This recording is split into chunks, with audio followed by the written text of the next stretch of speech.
গরমে রাখা মেডিসিন পুরো নষ্ট হয়ে যেতে পারে। আজ বলবো হিট মেডিসিনের ওপর কি ইফেক্ট ফেলে। হ্যালো সবাইকে, আমি ইস্তাক, আমি মেডিসিন শপে কাজ করি। আজকের ভিডিওতে বলবো হিটে মেডিসিন কিভাবে ড্যামেজ হয়। এই ভিডিওটি অ্যাওয়ারনেস পারপাসের জন্য। মেডিসিন কেমিক্যাল দিয়ে তৈরি, অতিরিক্ত হিটে কেমিক্যাল চেঞ্জ হয়ে যেতে পারে, ট্যাবলেট গলে যেতে পারে বা তার কার্যকরী ক্ষমতা কমে যেতে পারে। লিকুইড মেডিসিন হিটে কালার চেঞ্জ বা গন্ধ চেঞ্জ করতে পারে। ইনজেকশন খুবই সেনসিটিভ, হিটে কমপ্লিটলি ইউজলেস হয়ে যেতে পারে। অনেকে মেডিসিন জানালার পাশে বা গাড়িতে রেখে দেয়, এটা সবচেয়ে বড় মিস্টেক। সামার সিজনে রিস্ক সবচেয়ে বেশি, টেম্পারেচার বাড়ায় মানে ডেঞ্জারাস। মেডিসিন শপে আমি অনেক সময় হিটে ড্যামেজ হওয়া মেডিসিন দেখতে পাই। হিটে মেডিসিন যাতে ড্যামেজ না হয় তার জন্য প্রপারলি যেগুলি ফলো করতে হবে: নর্মাল ঠান্ডা স্থানে মেডিসিন রাখতে হবে, সরাসরি সূর্যের আলো মেডিসিনে না পড়ে সেই দিকে খেয়াল রাখতে হবে, প্রপার স্টোরেজ করতে হবে, আর মেডিসিনের গায়ে ইনস্ট্রাকশন লেখা থাকে সেইগুলি ফলো করতে হবে। হিট ড্যামেজড মেডিসিন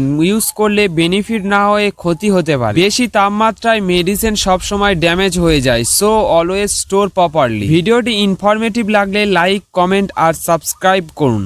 ধন্যবাদ।